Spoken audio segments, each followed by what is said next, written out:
जे सुनत अगाधी, रस विशेष जानाति नाही। भगवान की कथा, जो भगवान का भक्त होता है, यदि भगवान की कथा उसे सुना दी जाए तो फिर भी वो परिपूर्ण नहीं होता। कई लोग कहते हैं ना कि क्या वही भगवान की कथा सुने।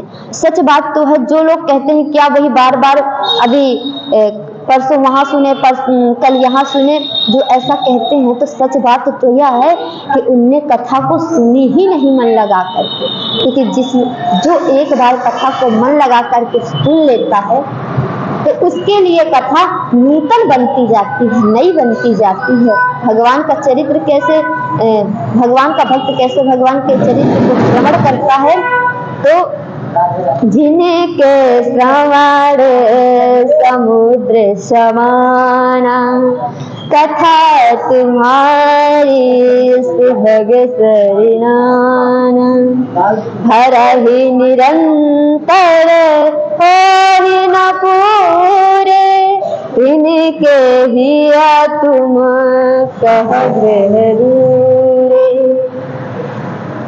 जिनके श्रवण, जिनके कान समुद्र के समान होते हैं, कभी भी भगवान की कथा को सुन करके वो तृप्त नहीं होता, और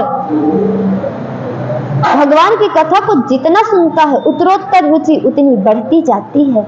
ऐसा भगवान का भक्त होता है। भगवान का भक्त कभी नहीं कहता कि मैं कथा सुन करके तृप्त हो गया, कभी नहीं। हनुमान जी महाराज एक बहुत ही बड़े भगवत हैं, उन्हें कथा बहुत अच्छे से आती। उन्हें एक रामायण की रचना की, लेकिन जब वाल्मीकि जी के पास गए दिखाने की, देखिए हमने प्रभु की रचना की, तो वाल्मीकि जी ने जब पढ़ा तो वाल्मीकि जी के नेत्रों से आंसू गिर गए। वाल्मीकि जी ने कहा कि मैंने इतनी मेहनत से, इतने परिश्रम से रामायण की रचना की, लेकिन आपकी रचना ऐसी है कि लोग तो इसे ही मानेंगे, मेरा परिश्रम, मेरी मेहनत तो व्यर्थ गई। तो हनुमान जी महाराज ने उसे समुद्र में डाल दिया। हनुमान जी महाराज ने क्या कहा कि मैं यह नहीं चाहता कि मेरा प्रसार हो, मेरी लिखी हुई पुस्तक को लोग पढ़ें, मैं तो सिर्फ प्रभु की रचना लिख करके आपको दिखाने लेके आया था कि मैंने भगवान की रचना को कैसे लिखा, भगवान के प्रसंगों को कैसा लिखा। हनुमान जी महाराज ने वो पुस्तक को समुद्र में डाल दिया। लेकिन इतने बड़े वक्ता होकर के भी भगवान की कथा